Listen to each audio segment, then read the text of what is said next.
d'abord, merci à toutes et tous d'être présents, d'avoir répondu présent à notre invitation. Donc aujourd'hui, on est réunis pour cette table ronde qui aura comme sujet, comme vous l'avez bien sûr vu, les impacts environnementaux et sociétaux de la technologie blockchain. C'est une session qui sera enregistrée, puisque le but est d'en faire des capsules qui vont pouvoir être diffusées par la suite largement, mais aussi plus précisément dans le cadre, en tant que matériel pédagogique, dans le cadre d'un nouveau certificat de HEC Executive Education, un certificat qui débutera au mois de septembre, un certificat dédié exclusivement à la technologie blockchain et à ses différents aspects sous différents angles, et afin de pouvoir aussi varier un petit peu les supports pédagogiques, au-delà des 10 jours de formation, il y aura aussi effectivement des accès à des lectures, mais aussi des vidéos, éventuellement certaines sources autres, et ceci pourra effectivement faire partie également pour adresser certains aspects qui le sont peut-être un peu moins dans certains des modules. Plus largement, c'est vrai qu'on a l'habitude de diffuser nos tables rondes sur la chaîne YouTube du Digital Lab de HEC, mais effectivement on pourra relayer cela sur différents canaux si on l'estime pertinent. Donc voilà. Comme d'habitude, donc si vous êtes là, c'est parce que aussi j'imagine que vous avez potentiellement des questions à poser. Je vous proposerai, puisqu'on va faire en fait, on va respecter un timing qui est de l'ordre de 1 heure 60 minutes pour les échanges, et puis on aura encore effectivement des minutes pour vous permettre de poser des questions à nos 4 invités. Voilà. Alors, la blockchain, je vais simplement faire une petite intro et puis j'introduirai les personnes autour de la table. Mais donc, on ne va pas recommencer à définir, bien entendu, la blockchain ici. Je veux dire, en tout cas, en discuter, on va assez vite se plonger dans le sujet de ce jour, parce que sinon, c'est vrai qu'on pourrait en parler pendant des heures, voire des jours. Donc, c'est cette technologie de stockage et de partage de données décentralisée, réputée infalsifiable de par sa construction en chaîne de blocs, et ces blocs sont effectivement aussi verrouillés par des moyens cryptographiques. L'un des avantages souvent entendus de cette technologie, c'est qu'elle permet de se passer d'un tiers de confiance, puisque le réseau en lui-même, avec cette idée de partage et de on va dire de confirmation collective de la construction en bloc, permet d'assurer cette confiance. Alors, on entend beaucoup parler du Bitcoin et des crypto-monnaies, bien entendu. Faut savoir qu'il y a aujourd'hui plus de 8000 crypto-monnaies différentes qui ont été, c'est en tout cas un chiffre que l'on trouve souvent qui existe. Alors ici, comme je l'ai dit, on va plutôt parler de l'impact environnemental et sociétal. Juste quelques chiffres à partager, qui peuvent être intéressants a priori au vu du sujet du jour. Donc selon des études récentes, la blockchain représenterait aujourd'hui 0,6% de la consommation mondiale d'électricité, alors qu'on estime que le numérique dans sa globalité, c'est environ 10% de la consommation électrique dans le monde. Si on s'intéresse uniquement au Bitcoin, les chiffres que j'ai pu trouver nous donnent que la consommation globale du réseau Bitcoin est de 92 milliards de kilowattheures, soit un peu plus que celle de la Belgique sur une année, où c'est 89 milliards de kilowattheures. Voilà, quelques chiffres. Il y en a peut-être d'autres que nos intervenants vont pouvoir partager. Donc autour de la table, pour parler de cette thématique, nous avons Jean-Paul Delahaye, à ma gauche, professeur émérite à l'Université de Lille et auteur d'un ouvrage paru l'an dernier chez Duno, si ma mémoire est bonne, et intitulé « Au-delà du Bitcoin, dans l'univers de la blockchain et des crypto-monnaies ». un ouvrage qui, je le disais, est préfacé par Jean-Jacques Cuiscater, qui était l'un de nos autres invités et qui malheureusement, vous prie de l'excuser, il est malade, il est grippé depuis hier et donc il n'a pas souhaité, on peut le comprendre, venir ici et on lui souhaite un prompt rétablissement. Mathieu Hardy, consultant indépendant en matière de services numériques, il est l'un des formateurs sur le certificat que j'énonçais en blockchain pour le compte de HEC Executive Education. Florian Ernotte, qui lui est avocat en droit des affaires, expert des questions liées au droit des technologies et plus singulièrement de la blockchain. Et donc c'est pour ça aussi qu'on lui a demandé de coordonner, c'était une idée qui émanait de lui à la base, donc ce certificat en blockchain dont il est responsable scientifique. Et enfin Olivier Vergenst, directeur de l'Institut belge du numérique responsable et ex-directeur informatique d'entreprises internationales. Voilà, merci à tous les quatre d'être présents. Et donc on va pouvoir effectivement lancer les discussions. Alors, je commence peut-être par Mathieu. Je le disais en introduction, la blockchain, elle est très gourmande en électricité. Pourquoi est-ce le cas ? Alors, à ma gauche, je pense qu'on expliquera mieux comment fonctionne le Proof of Work. Vous aurez tous la possibilité de vous, je vous rassure. Donc quand on parle de blockchains qui sont énergivores, on parle en général des blockchains qui utilisent un mécanisme de consensus qu'on appelle la preuve de travail ou Proof of Work. Et sur les 22 000, enfin 8 000, on ne sait jamais très bien combien il y en a, qui sont disponibles sur le marché aujourd'hui, la grande majorité n'utilise plus Proof of Work, pardon. Donc, de dire que la blockchain en général consomme énormément d'énergie, c'est pas exact. Il y a pas mal de blockchains qui n'utilisent pas Proof of Work, qui utilisent beaucoup moins d'énergie. Et on a même vu des blockchains qui, en changeant leur mécanisme de consensus, ont grandement réduit leur consommation d'énergie. Donc je ne sais pas pourquoi on continue à le dire, probablement parce que le Bitcoin était le premier et que le Bitcoin effectivement consomme pas mal d'énergie. Mais dire que dans l'ensemble, toute l'industrie fonctionne de la même façon, ce n'est pas le cas. Très bien. Jean-Paul Delahaye, il faut donc différencier différents mécanismes. Mathieu ici a parlé de preuve de travail, proof of work, mais il y a effectivement d'autres mécanismes également et on ne peut pas tout comparer. D'accord. Donc je suis d'accord avec tout ce qui a été dit et en particulier les chiffres qui ont été mentionnés. Alors, aujourd'hui, la grande dépense électrique, c'est effectivement celle du Bitcoin. Ce n'est pas les autres crypto-monnaies. Alors, pour une première raison, c'est que le Bitcoin à lui tout seul, il représente 40% à peu près de l'argent qui est investi dans des blockchains numériques, dans des crypto-monnaies. Et donc, le fait que lui utilise le mécanisme de preuve de travail, finalement, ça reste important quand on parle des blockchains, à cause de ce 40% de l'argent investi sous forme de crypto-monnaies, sous forme de Bitcoin.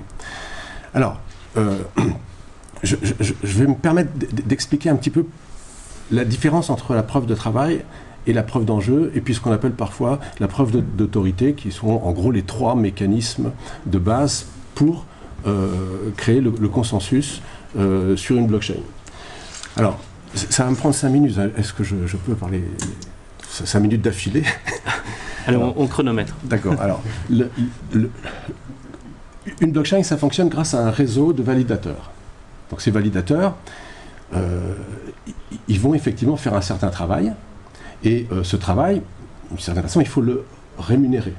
Et donc, le modèle économique de base d'une blockchain, c'est il y a des utilisateurs, donc vous, parce que vous détenez un compte Bitcoin, Ethereum ou autre, et puis il y a ceux qui font fonctionner le réseau, qui sont ce que moi j'appelle les validateurs, qui effectivement reçoivent les transactions, composent les pages, détiennent une copie de la blockchain, vérifient que les pages sont correctes, et puis s'entendent entre eux pour qu'effectivement le fichier blockchain soit le même pour tous les validateurs. Donc arrive à ce consensus.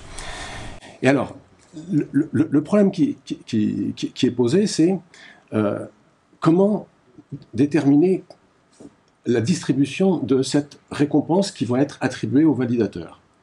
les utilisateurs, de manière directe ou indirecte, ils vont payer quelque chose. Dans le cas du Bitcoin, par exemple, quand on fait une transaction, on est plus ou moins contraint de joindre une commission. Et puis, il y a d'autres mécanismes. Le fait qu'il y ait de nouvelles émissions, alors parlons toujours du Bitcoin, du Bitcoin toutes les 10 minutes, il y a 6,25 Bitcoins qui sont émis, ça crée une sorte de pression d'inflation qui est une façon indirecte de faire payer les utilisateurs, même si les fluctuations et la volatilité du Bitcoin fait qu'aujourd'hui, cette pression d'inflation, elle n'a pas beaucoup d'impact et pas beaucoup de sens. Mais sur le long terme, elle aurait un sens. Donc cette distribution de ce que payent les utilisateurs aux validateurs, elle doit se faire selon un principe qui soit le plus équitable possible. Et se pose un problème, c'est que comme les validateurs, dans le cas du Bitcoin et de l'Ether et de Solana, etc., sont anonymes, ou peuvent être anonymes, il ne faut pas utiliser n'importe quel mécanisme, et le problème, il porte un nom technique en cryptographie, c'est ce qu'on appelle les attaques civiles. C'est-à-dire, si vous décidiez, par exemple, de dire, il y a, alors c'est 15 000 validateurs pour le Bitcoin aujourd'hui, à peu près, enfin 16 000, même je crois que j'ai regardé hier. Si on va leur attribuer un numéro à chacun, et puis on va tirer au hasard un nombre entre 1 et 16 000, et ce sera celui qui recevra la récompense, donc le paiement, pour les 10 minutes qui viennent de s'écouler, puisqu'il y a une page toutes les 10 minutes dans le cas du Bitcoin. Si on faisait ça, à ce moment-là, vu que les validateurs sont anonymes, quelqu'un qui détient une copie de la blockchain, il pourrait apparaître sous plusieurs identités. Et donc, si par exemple il apparaît sous 2 identités, il va toucher 2 fois plus que celui qui ne triche pas et qui n'apparaît que sous une identité, sous un seul pseudonyme. Et puis je dis 2, mais ça pourrait être 10, ça pourrait être 100. Donc, c'est ce qu'on appelle une attaque civile. C'est multiplier artificiellement les identités pour tirer un bénéfice, soit d'influence, soit, dans un cas comme ça, ça serait un bénéfice de rémunération. Donc, ce n'était pas possible d'adopter ce système de distribution probabiliste en fonction du nombre de nœuds apparents, de validateurs apparents. Et c'est bien ce que dit de manière un petit peu indirecte Nakamoto dans son papier créateur du protocole Bitcoin. Il évoque clairement ce problème de tricherie en multipliant les identités. Et il y a il y a 3 façons de résoudre ce problème. La première façon, qui est la plus simple et la plus naturelle, c'est ce qu'on va appeler la preuve d'autorité, c'est que les validateurs ne soient pas anonymes. S'ils ne sont pas anonymes, on saura combien il y en a, on saura qui ils sont. Un validateur, celui qui fait vraiment le travail de surveiller la blockchain et de la faire fonctionner, il ne pourra pas apparaître 2 fois. C'était le système qui était prévu par Libra. Quand on a discuté de Libra avait prévu un système comme ça. Il y a des tas de blockchains, en particulier des blockchains de consortium, ce qu'on appelle, qui fonctionnent selon ce modèle-là. Les validateurs ne sont pas anonymes. Il n'y a pas de problème de dépense d'énergie, puisqu'on peut utiliser un système quelconque qui va faire tourner la rémunération de l'un à l'autre, ou encore plus simple, dans certaines blockchains de consortium, il n'y a pas besoin de rémunération, parce que les validateurs, en gros, ils sont intéressés par eux-mêmes à ce que ça fonctionne. Donc ils n'ont pas besoin d'avoir une rémunération, donc il n'y a pas ce système, comme dans les grandes blockchains Bitcoin et Ethereum, où il y a des utilisateurs et des validateurs. Dans le cas, par exemple, d'une blockchain qui va concerner, je sais pas, 20 banques qui veulent faire des échanges de titres ou autre chose, les 20 banques sont intéressées par que ça fonctionne. Il n'y a pas de système de rémunération. C'est là où il faut faire la distinction entre blockchain privée et blockchain publique. Exactement. Donc dans les blockchains privées, il n'y a pas de problème, tout simplement parce qu'il n'y a pas de problème de rémunération. Mais même s'il y a un problème de rémunération, comme c'était le cas pour Libra, le fait que les validateurs ne soient pas anonymes, il n'y a pas de problème non plus, puisqu'on va pouvoir effectivement faire tourner le choix du validateur qui va rajouter la nouvelle page toutes les 10 minutes d'une manière parfaitement équitable, le système de numéros que j'évoquais tout à l'heure ou autre chose. Là où se pose le problème, où se pose vraiment le problème des attaques civiles, c'est dans le cas des blockchains qui vont être publiques, où les validateurs sont anonymes. Parce qu'on ne peut pas accepter que l'un des validateurs apparaisse sous une multitude d'identités pour multiplier la rémunération qui va être associée à ce travail. Alors, la preuve de travail, donc, qui a été retenue par Satoshi Nakamoto pour résoudre ce problème, c'est de dire on va créer la blockchain va émettre un concours de calcul, va organiser, c'est automatique, c'est pour ça que je te dis que c'est la blockchain elle-même qui le fait. Il y a un concours de calcul qui est organisé toutes les 10 minutes, et celui qui gagne le concours de calcul, c'est lui qui est désigné comme le validateur qui va créer la nouvelle page, et celui qui va toucher la rémunération associée à ces 10 minutes. D'accord ? Alors, ce concours de calcul, je peux le décrire précisément dans le cas du Bitcoin, mais pour résumer ce qui est important de comprendre, c'est que ce concours de calcul, il fonctionne de la manière suivante. Vous disposez d'une certaine capacité de calcul. C'est en fait la capacité de calculer ce qu'on appelle la fonction SHA 256. Mais je n'insiste pas. Et plus vous disposez de cette capacité à calculer vite cette fonction, plus la probabilité que vous soyez choisi dans les 10 minutes prochaines va être grande.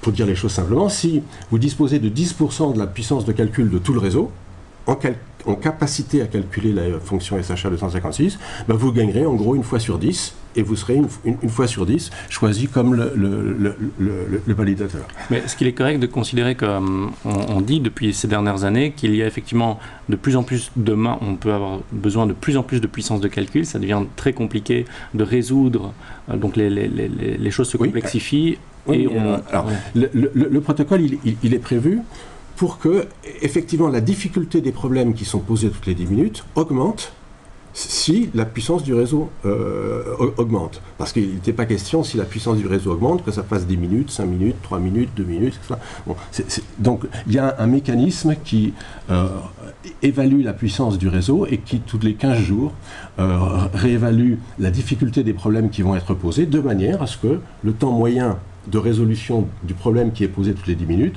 soit de 10 minutes. Ce qui s'est passé depuis 2009, la création du Bitcoin, c'est que les gens, les validateurs ou les candidats validateurs qui participent à ce concours de calcul se sont multipliés. Non seulement ils se sont multipliés, mais ils ont aussi perfectionné les outils pour calculer cette fonction SHA 256. Ils ont créé des puces spécialisées qui sont capables de les créer, qui sont assemblées dans des machines qu'on appelle des rigs de minage, qui contiennent plusieurs centaines parfois de puces. Et même si la capacité à calculer le SHA 256 pour une quantité d'électricité donnée a beaucoup progressé, malgré tout, la quantité d'électricité dépensée a beaucoup progressé. Et elle a beaucoup progressé, puisque l'enjeu qui est de gagner de nouveaux bitcoins et les commissions des utilisateurs est devenu de plus en plus sensible au fur et à mesure que le cours du bitcoin montait. Au fur et à mesure que le cours du bitcoin monte, la rémunération qui est associée toutes les 10 minutes à la participation au fonctionnement du réseau augmente. Et donc, il y a de plus en plus de gens intéressés. On a construit des usines de minage qui comportent des milliers de machines, ces fameux rigs de minage qui consomment souvent de l'ordre de 3000 watts dans leur fonctionnement. Et tout ça a conduit à une consommation d'électricité qui est sensible. Donc le chiffre qui a été cité tout à l'heure,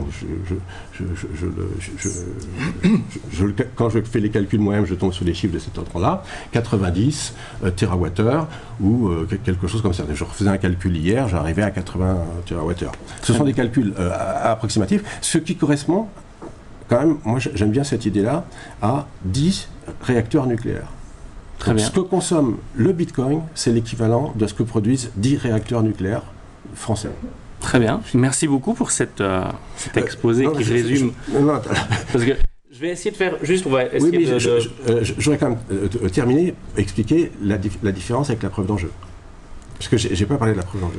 Il y avait preuve d'autorité, preuve de travail, mais juste, est-ce qu'on peut juste faire réagir, parce que pour cette preuve de travail, on comprend bien que c'est celle qui est la plus consommatrice de c'est la seule. Le rapport, il est de 1 à 100 ou de 1 à 1000. Très bien. Là-dessus, je voulais simplement, avant qu'on passe, on viendra à la preuve d'enjeu, mais je voudrais faire réagir Florian Ernotte à ce sujet-là, parce que là, on vient de parler beaucoup du Bitcoin. Oui.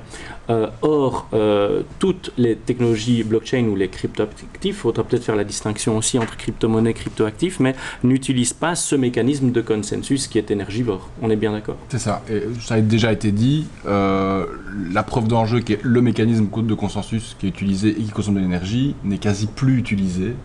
Il y a, je crois que si on prend la valorisation, les 200 premières cryptoactifs, crypto-monnaies en termes de valorisation, il y a sur les 200 premières, il y a 10% qui utilisent la preuve de travail comme mécanisme de consensus. Donc il y a 90% en valorisation, puisque M. Delahaye parlait de Bitcoin qui avait 40% de la valorisation, un market cap, pour prendre le thème anglophone. Si on prend sur les 200 premières cryptoactifs en termes de valorisation de marché, il y a 10% qui utilisent la preuve d'enjeu, grosso modo, en fonction de la volatilité. Donc effectivement, il y a... Preuve de travail.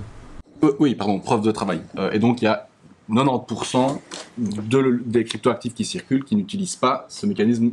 Par contre, la plus connue et celle qui représente le plus de valeur, comme on le disait, le Bitcoin, continue à utiliser la preuve d'autorité. La preuve de travail. Preuve de travail, pardon. On s'y retrouvera. On s'y retrouve pas.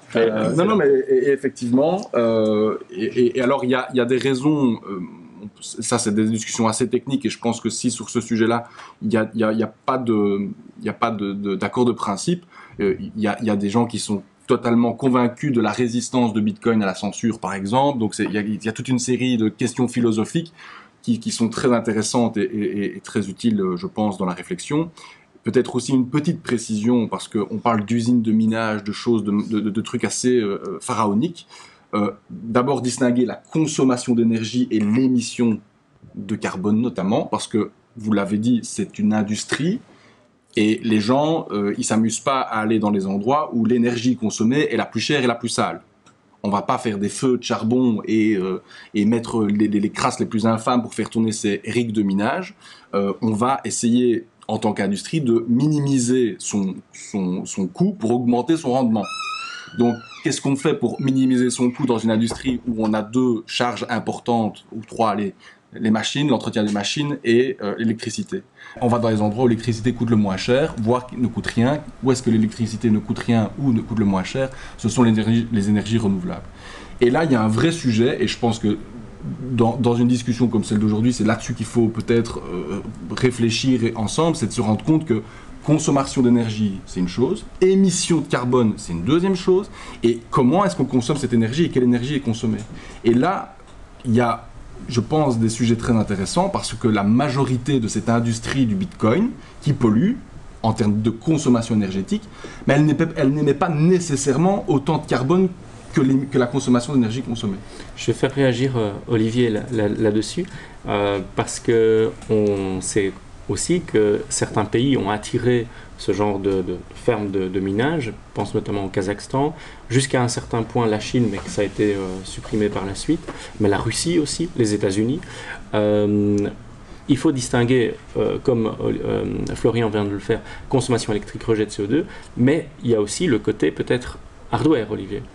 Alors, d'une part, effectivement, il y a la consommation d'énergie, à la limite indépendamment du CO2, mais où on peut se poser la question de à quoi aurait pu être utilisée cette énergie dans d'autres cas, parce que par exemple dans certains pays on continue à faire tourner des centrales à charbon pour d'autres usages parce que l'énergie est captée par le Bitcoin dans certains cas. À côté de ça, il y a effectivement le fait que, en particulier lorsque le cours du Bitcoin était très élevé, on avait un remplacement de plus en plus rapide et une augmentation de la capacité des équipements. Certains ont calculé que ça revenait à peu près par transaction à 2 iPhones en quantité de matériel, en poids de matériel, 2 iPhones par transaction qui étaient jetés entre guillemets, puisque la durée de vie de ces équipements est assez courte pour garder cette capacité de calcul qui augmente tout le temps, et qu'il n'y avait pas de deuxième vie possible quasiment pour ces équipements. Maintenant, avec le cours du Bitcoin qui a chuté, on s'est retrouvé avec énormément de cartes en seconde main sur les marchés, mais où c'est souvent un petit peu caché que c'est de la seconde main, elles ont quand même assez bien souffert en général. Et donc effectivement, on a une empreinte environnementale liée à la fabrication de ces équipements qui est en règle générale totalement inconnue en fait. Très bien. Oui, mais moi je voulais quand même citer le chiffre. Au minimum, 40% de l'électricité qui est utilisée par le Bitcoin n'est pas de l'énergie renouvelable. Donc c'est de l'énergie qui produit effectivement du CO2. Donc peut-être qu'il y a un effort de la part de l'industrie du minage pour donner priorité aux énergies renouvelables, mais aujourd'hui ça n'est pas le cas. 40% au moins n'est pas de l'énergie renouvelable. Donc et on a même remis en fonctionnement des usines de production électrique qui étaient arrêtées et qui fonctionnent au charbon pour miner du Bitcoin. Il y a des choses qui semblent quand même un petit peu gravement absurdes. Mathieu, il y a des choses qui évoluent effectivement dans le bon sens. Ici, on a beaucoup parlé Bitcoin. Il y a aussi Ethereum.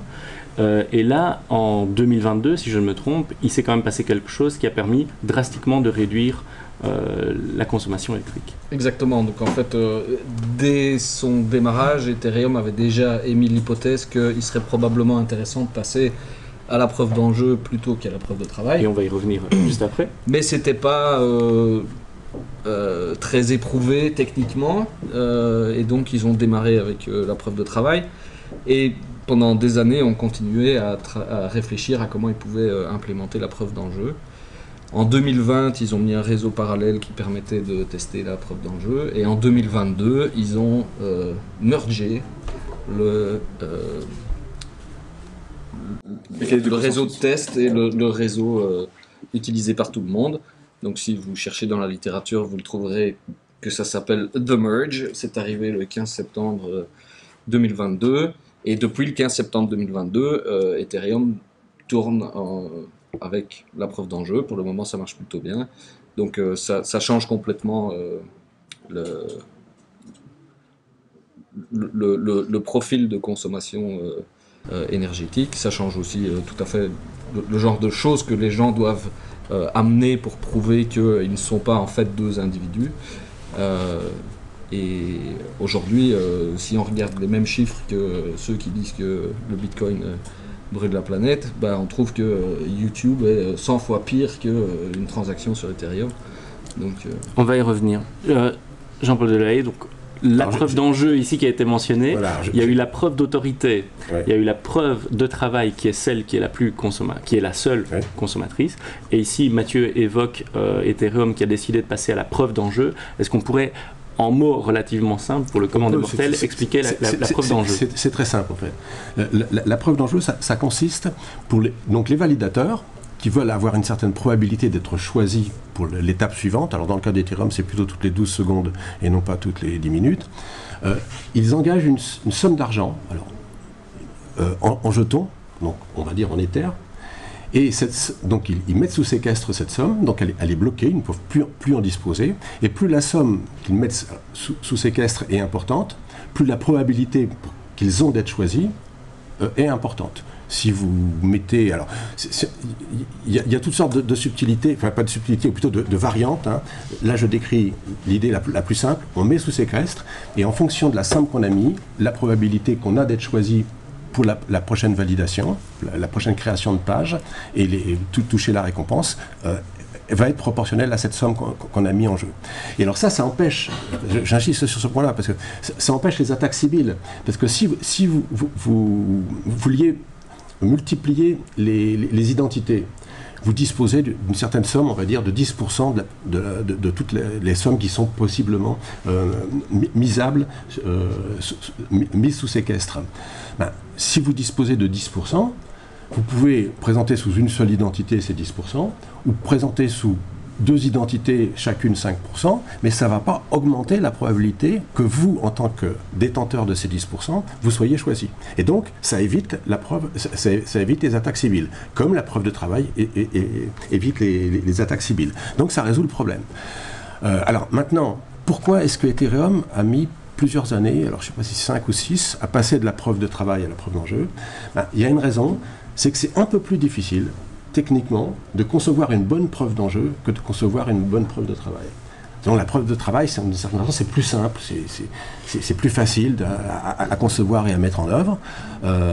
La preuve d'enjeu, à cause de certaines attaques justement de nature cryptographique, c'est un peu plus compliqué et il faut bien visser son système. Mais aujourd'hui, on sait le faire et il y a plusieurs systèmes qui fonctionnent très bien. Celui de Solana fonctionne bien, celui d'Ethereum, depuis 6 mois, il fonctionne parfaitement bien. Et donc ce problème-là n'est plus un vrai problème.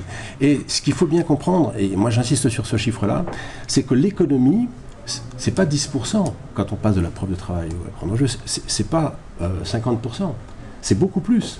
Parce que toute l'énergie qui est dépensée, par exemple, par le réseau Bitcoin, c'est pour le concours de calcul. Et je refaisais le calcul hier avec les données dont je peux disposer.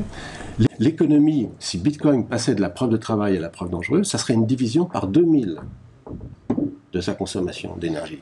C'est pas une division par 2, c'est pas une division par 10, c'est une division par 2000. Ouais, pourquoi est-ce qu'effectivement, alors pourquoi est-ce que tout le monde n'abandonne pas cette fameuse preuve de travail pour passer à la preuve d'enjeu? Il y a une utilité qui n'est pas débattue aujourd'hui et il y a des caractéristiques qui sont liées à l'utilisation d'une blockchain qui ne sont pas encore abordées. Je réagis simplement et j'émets une réflexion, je ne dis pas que j'ai juste ou etc. Mais il suffirait donc dans une preuve d'enjeu de s'accaparer la plus grande partie des richesses à mettre en jeu pour pouvoir prendre le contrôle de la blockchain.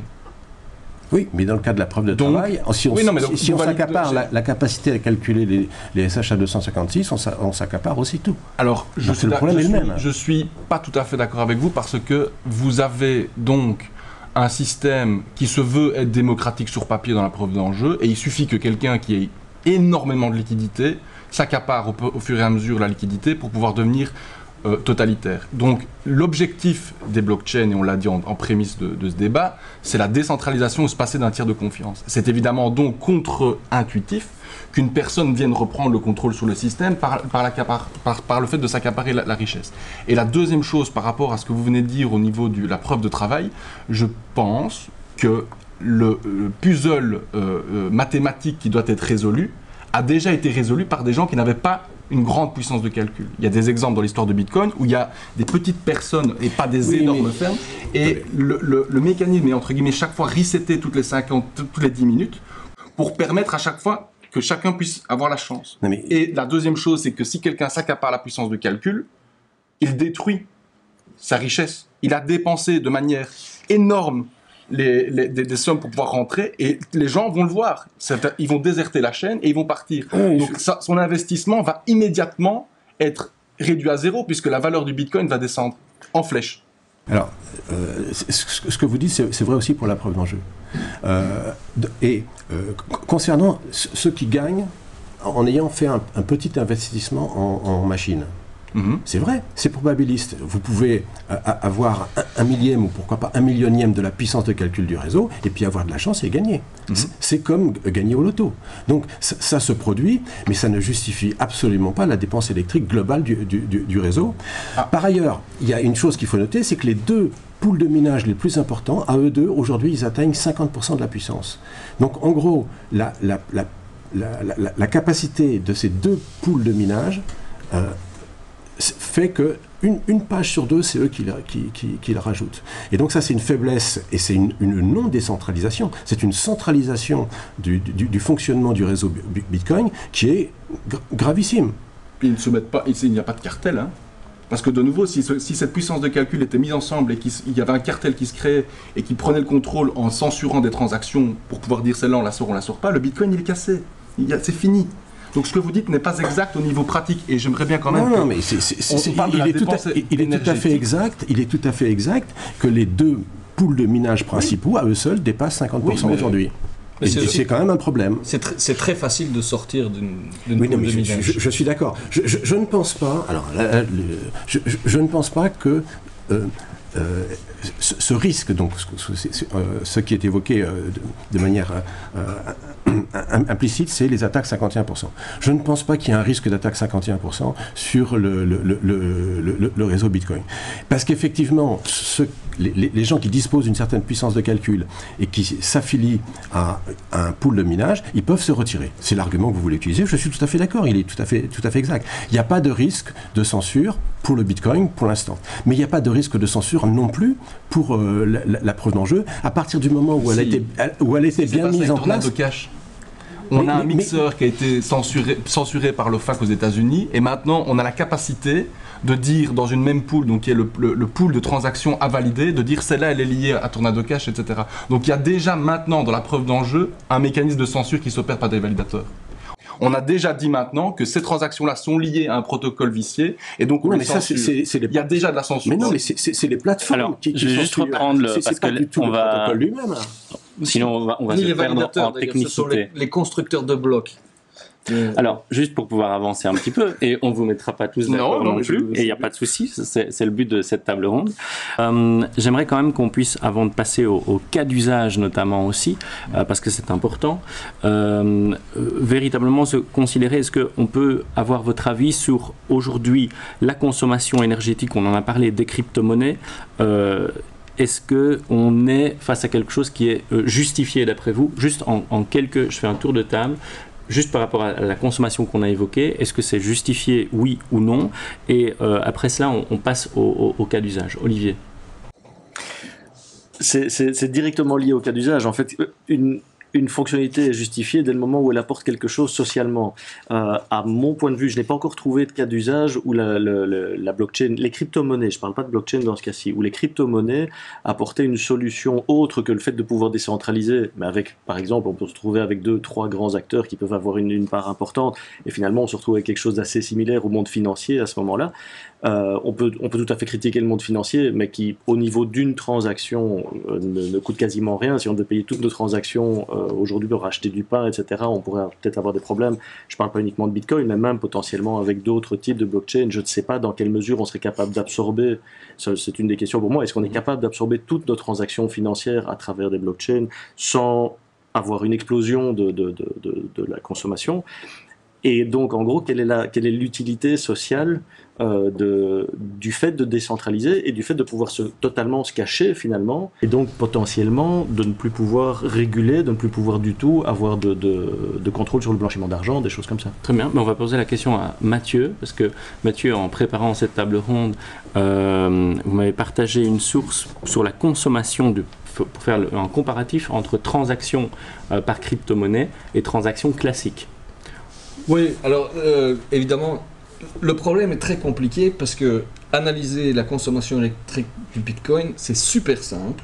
N'importe qui, pas tout à fait n'importe qui, mais avec une feuille de calcul, peut émettre des hypothèses sur la quantité. Il y a des sources de toute manière qui donnent cette consommation. Une transaction Bitcoin consommerait, alors selon les sources, entre 1000 et 1500 kWh. Le problème, c'est qu'un bloc vide et un bloc rempli, ça consomme la même chose. Ouais. Donc, parler de transaction, c'est vraiment très compliqué. Il vaut mieux regarder le truc comme un système et qu'il fasse passer des transactions ou qu'il fasse pas passer de transactions, il va consommer la même quantité.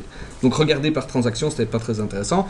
Et alors, quand on veut comparer à d'autres systèmes, c'est beaucoup plus compliqué parce que qu'est-ce que ça consomme le système financier traditionnel? Juste pour ne prendre que le système financier, on n'en sait rien parce qu'il n'y a pas de chiffre. Moi, je ne connais pas la température à laquelle BNP Paribas Fortis chauffe ses bâtiments. Je ne sais pas combien de voitures de société ils ont. Qu'est-ce que ça coûte de transporter du cash de droite à gauche, en tout cas, dans la littérature, pour tout faire tourner. Effectivement, pour appuyer cela, j'ai trouvé aussi un autre article qui venait en fait donnait un contre-argument à l'argument qui avait été suggéré comme quoi une transaction Bitcoin pouvait consommer moins. J'ai trouvé un article scientifique qui disait qu'une transaction par Visa, alors après toutes les hypothèses derrière, il faudrait voir quelles sont les hypothèses qui ont été prises, mais consommait 150 kWh pour une transaction Visa, comparé à, donc c'est 10 fois moins que Bitcoin. Voilà. Mais d'un autre côté, il y a aussi des chercheurs scientifiques qui ont des arguments pour dire le contraire. Bitcoin est un système complet. Visa, ça, j'en vois juste des trucs de droite à gauche, mais si vous n'avez pas une banque de bout en bout, Visa, ça vous sert à rien. Et d'ailleurs, pour revenir à Visa, la remarque qu'aujourd'hui, nos transactions ne nous coûtent rien dans le système non crypto n'est pas exact. On estime que les intermédiaires financiers s'accaparent entre 2 et 10% de la valeur du produit intérieur brut du monde. Donc c'est pas anodin non plus, ça coûte de l'argent. On fait pas passer des trucs de droite à gauche pour rien dans aucun système. Maintenant, effectivement, est-ce que ça vaut la peine de dépenser de l'électricité? Ça dépend à quoi ça sert. Donc on peut penser que ça sert à rien, et c'est vrai que quand on est ici avec une banque centrale européenne qui fait plutôt bien son boulot et des banques qui sont plutôt stables, espérant que les problèmes américains n'arrivent pas chez nous, on peut se dire que c'est vrai que ça sert pas à grand chose. Mais si on habite au Liban ou au Nigeria et qu'on n'a pas accès à une monnaie stable du tout, ou en Argentine où l'argent y perd 1000% par an, tout à coup, être capable de mettre ces avoirs dans quelque chose qui est décentralisé, que je peux prendre dans l'avion parce qu'un kilo d'or c'est pas facile à porter, éventuellement pour aller vivre ailleurs, bah, ça devient intéressant. On voit qu'aujourd'hui les Nations Unies utilisent, pas le Bitcoin mais le réseau Ethereum, pour faire passer de l'aide pour les réfugiés ukrainiens qui ont été déplacés. Il y a un truc sympa qui s'appelle gooddollar.org qui utilise la blockchain pour faire du Universal Basic Income. Donc on peut distribuer de l'argent. Il distribue 10 cents par jour. Alors je mets au défi n'importe qui de me trouver un système bancaire traditionnel qui peut distribuer à n'importe qui dans le monde qui n'a pas de compte en banque 10 cents par jour de façon tangible. Ouais, et rentable, enfin, sans que les 10 cents soient mangés par des frais avant qu'ils soient arrivés à la personne de l'autre côté. Très bien. Voilà. Florian, je reviens ici avec cette idée que vouloir répondre à la question est-ce que toute cette énergie dépensée dans les cryptos, est-ce que ça vaut la peine, est-ce que c'est justifié de manière générale dans la blockchain, on a dit c'est intimement lié au cas d'usage. Alors la question finalement aussi d'Olivier, c'est de dire, est-ce qu'aujourd'hui, on peut affirmer qu'il existe des cas d'usage qui apportent des solutions concrètes basées sur la blockchain par rapport à des enjeux quels qu'ils soient. Est-ce que là, on peut affirmer certaines choses Mathieu vient de donner déjà je pense, premier exemple. Plusieurs exemples assez séduisants. Ce qui s'est passé au niveau géopolitique permet peut-être aussi d'appuyer ce point de vue. Rappelez-vous ce qui s'est passé avec la Russie, où on s'est dit tiens, on va les éjecter du réseau et on met Swift, on coupe. Et puis pour finir, non, parce qu'on fait ceci. Donc il y a une capacité actuellement à pouvoir éjecter des gens d'un système et de les couper du monde. Ben ok, aujourd'hui c'est les Russes parce qu'ils sont méchants et c'est pas très bien, mais si un jour ça arrive à quelqu'un d'autre, qu'est-ce qu'on dira? Donc grâce à ce système de paiement, parce que c'est comme ça que Bitcoin est créé, c'est un système de paiement électronique pair à pair, il y a cette possibilité d'être toujours dedans et intégré dedans. Est-ce que ça, c'est une valeur utilité sociale suffisante? À mon sens, oui. Je prends un exemple, on parle du Nigeria, du Liban, mais la France vient de connaître des fermetures de comptes par ING, 300 000 personnes, on a coupé les comptes. Merci, au revoir. Aujourd'hui, on est dans un système qui fonctionne d'une certaine manière, avec des erreurs, des faiblesses, et je trouve que la proposition que certains protocoles ont, ben, ils ne doivent pas être coulés complètement, parce que on parle avec des œillères. Quand j'entends que les Nigérians, les Libanais voient leur valeur tomber, ok, mais vous allez en France, 300 000 personnes, les comptes sont fermés parce qu'ING considère qu'il n'y a pas assez de rentabilité. Qu'est-ce qu'ils font, ces gens-là? Je pose, c'est une vraie question, parce que si ING a fermé leur compte, la banque d'à côté va pas le rouvrir. Donc on fait un service bancaire de base. Allez, en Belgique, vous allez à la banque de la Poste, c'est le service bancaire de base. Regardez ce que ça coûte de pouvoir envoyer des transactions, faire des paiements, des machins. C'est archaïque, c'est incompréhensible qu'on puisse encore être en 2023 avec ce genre de système. On a un bazar qui tourne. Toutes les 10 minutes, ça sort, tac, tac, tac. Alors, oui, ça consomme de l'énergie. Il y a une autre étude qui a été faite par rapport à la consommation équivalent de l'utilité de Bitcoin, par exemple, avec le service bancaire, et il y a des ratios, c'est plus de 53%, enfin, Bitcoin ne consomme rien, quoi, en gros, par rapport à ce qu'il propose de faire dans le monde bancaire.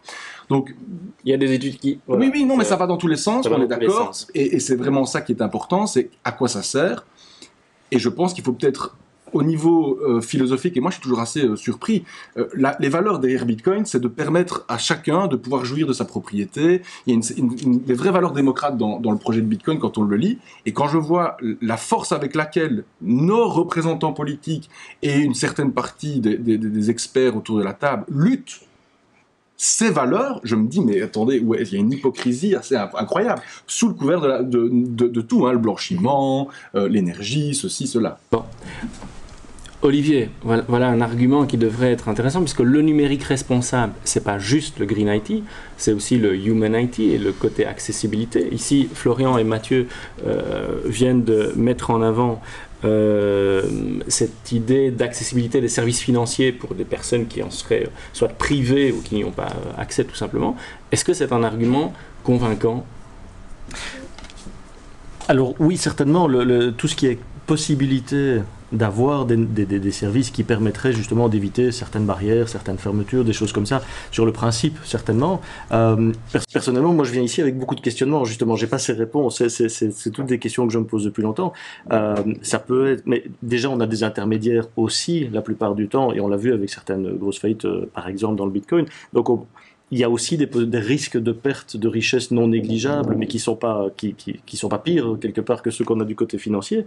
Mais le problème d'accessibilité peut être renversé. En fait, au plus on va vers du numérique, au plus certaines personnes, certaines franges de la société se retrouvent totalement isolées. La possibilité d'utiliser les différentes monnaies, et c'est tout à fait vrai aussi pour le système financier aujourd'hui. Là, c'est la question du remplacement du cash, en fait, par d'autres systèmes, y compris des systèmes tels que blockchain ou pas. Mais on voit que la Suède, par exemple, était partie vers tout à fait full électronique, et ils se sont occupés à faire marche arrière, en bonne partie parce qu'il y a une partie de la population, que ce soit des personnes plus âgées, des personnes en fracture numérique, etc., qui ne savaient pas utiliser des monnaies numériques. Très bien, je vais faire réagir justement Jean-Paul Delahaye sur la question. Quel est d'après vous votre avis sur ce qui vient d'être dit? Alors, je pense qu'il faut quand même distinguer deux problèmes. Il y a le problème de savoir est-ce que les crypto-monnaies peuvent être utiles. Il y a le problème, est-ce que la dépense du Bitcoin a un sens? C'est deux questions différentes. Alors, pour la question, est-ce que la dépense du Bitcoin, la dépense électrique du Bitcoin, donc qui serait divisée par 2000 s'il passait à la preuve d'enjeu, a un sens? Moi, je dis non. Ça n'a aucun sens, c'est une absurdité, c'est une erreur qui a été commise par Satoshi Nakamoto en envisageant le système de la preuve de travail plutôt qu'un autre système, et ça doit être corrigé. D'accord? Donc ça, là-dessus, il n'y a pas de... Pour moi, il n'y a pas à hésiter. Je sais qu'il y a des tas de gens qui défendent, et en particulier, il ne faut pas oublier que toute l'industrie du minage, elle se défend elle-même. Donc elle prétend et elle élabore des arguments plus ou moins tordus pour montrer qu'elle est indispensable, que la preuve de travail c'est vraiment utile, que c'est vraiment mieux, etc. etc. Mais c'est parfaitement intéressé. L'industrie du minage n'existe plus si le Bitcoin passe de la preuve de travail à la preuve d'enjeu. Donc elle se défend et donc elle fait courir toutes sortes d'arguments que moi je suis prêt à répondre un par un, auxquels je suis prêt à répondre un par un pour défendre la preuve de travail. Maintenant, la deuxième question, c'est est-ce que les crypto-monnaies peuvent avoir une utilité? Alors moi je dis certaines utilités, peut-être, en particulier pour les transferts d'argent d'un pays à un autre pour les travailleurs émigrés qui doivent payer des sommes, enfin des pourcentages importants. Donc il y a certaines choses qui sont qu'on peut défendre. Et moi j'ai toujours été intéressé par les crypto-monnaies à cause de ça. Il y a aussi une autre chose qu'on n'a pas évoquée, c'est l'anonymat. Alors l'anonymat, il faut distinguer les choses. Quand je vais au restaurant et que je paye avec un billet de 50 €, si le restaurant n'est pas trop cher... Et accepte encore le liquide. Je suis, en France, ils sont obligés, donc ils ne peuvent pas refuser. Moi, je suis content que ma banque ne sache pas que j'ai été au restaurant tel jour. Donc, cet anonymat de l'argent cash, des espèces, il peut être reproduit par des crypto-monnaies. Maintenant, cet anonymat, il est dangereux puisqu'il permet, effectivement, il facilite les trafics, le blanchiment, etc. Il y a une solution qui consiste à accepter des crypto-monnaies qui fonctionneraient avec des comptes qui seraient limités à la fois en volume total de détention sur un compte et puis en somme maximum qu'on peut dépenser sur une transaction. Et à ce moment-là, ça résoudrait ce problème que je trouve mal résolu aujourd'hui de l'argent numérique quand on paye avec sa carte, la contact, etc. La banque le sait, et éventuellement une autorité politique peut le savoir, et je trouve ça gênant. Je trouve que c'est gênant. Et les crypto-monnaies pourraient résoudre ce problème-là, mais pas en autorisant des transactions quelconques, anonymes, en mettant en place un système limité de transactions et de comptes. Très chinois tout ça quand même. Pardon ? Je dis c'est très chinois tout ça quand même. Ben, comment ça, c'est très chinois ? C'est mon argent et donc je n'ai le droit que de dépenser un certain montant par jour et un certain volume. Je trouve oui, démocratiquement parlant, je trouve que c'est justifié à cause du danger qui est créé par des transactions anonymes illimitées. Les transactions anonymes illimitées, par exemple, ça favorise les ransomware. Les ransomware, c'est quand même quelque chose qui est un petit peu ennuyeux. Qu'on mette à l'arrêt un hôpital en demandant une rançon, évidemment payée en bitcoin ou en crypto-monnaie, c'est quand même un petit peu ennuyeux. Donc, les transactions dont on doit accepter l'anonymat, à mon avis, doivent effectivement être limitées. Je défends vraiment cette idée-là. Florian, juste sur ou peut-être Mathieu, mais sur cet aspect parce que c'est vrai qu'on ne peut pas nier qu'on vient de parler de ransomware, des attaques, on parle aussi du dark web. aujourd'hui, est-ce que les crypto-monnaies sont véritablement utilisées comme, je vais dire, comme un espèce de moyen alternatif, ou est-ce que c'est pas aussi quand même hautement spéculatif, où des gens se procurent plutôt des crypto-monnaies, pas nécessairement pour faire des transactions, mais plutôt dans une perspective de faire des gains rapides à court terme. Est-ce que là, il n'y a pas aussi quand même une réalité qu'on ne peut pas négliger? Alors, oui, par rapport au ransomware et au problème de transactions pseudonymes, de un, Europol, Interpol et tout le monde expliquent depuis des plombes que le blanchiment d'argent avec les billets et la monnaie sonnante et trébuchante, c'est genre 200 fois plus un problème qu'avec les cryptos. Notamment parce que au Parlement européen, il n'y avait que des cryptos. Ouais, hein, c'était que ça. Hein. Donc aujourd'hui, le cash défie encore toute concurrence dans les transactions illicites. Ça, je suis d'accord. Mais les ransomware, non. Et la deuxième chose, c'est que toutes ces transactions ne sont pas anonymes, elles sont pseudonymes. Oui. Et si il y en a un qui a le malheur sur la chaîne d'événements, pas de blocs, de faire une bêtise, genre de s'acheter un café à El Salvador au moment où il y a une CCTV qui regarde sa tête et que Chainalysis tombe sur ce point d'information-là, ils peuvent dérouler toute la chaîne dans le passé et c'est comme ça qu'on retrouve les cocos qui se sont fait arrêter grâce à la police belge hier pour 42 millions d'euros de mixer Bitcoin dont j'ai oublié le nom. Ou les deux rigolos qui habitaient à New York et qui avaient volé plusieurs milliers de bitcoins genre il y a 12 ans. Alors dans la finance traditionnelle, retrouver la trace de transaction sur 12 ans, c'est pratiquement impossible. Les banques, elles nettoient leur base de données toutes les 10 ans en termes de anti-money laundering. Donc on ne sait pas remonter au-delà de 10 ans. Ça, avec la blockchain, vous pouvez remonter jusqu'à 2009, vous retrouvez tout le monde. Donc, il y a beaucoup de fantasmes et il y a pas mal de séries télé où on retrouve les gens qui achètent de la drogue avec du bitcoin. Ouais, mais... on ne peut pas nier que les crypto-monnaies, et en particulier l'existence du bitcoin, ont favorisé le développement des ransomware. Non, on ne peut pas le nier. De fait. Et du poker en ligne. Et on ne peut pas nier aussi qu'il y a des trafiquants qui ont mis en place des systèmes d'échange, d'achat de drogue, etc., grâce au bitcoin. Il y a un livre excellent d'Alan Greenberg qui s'appelle les criminels de la crypto-monnaie.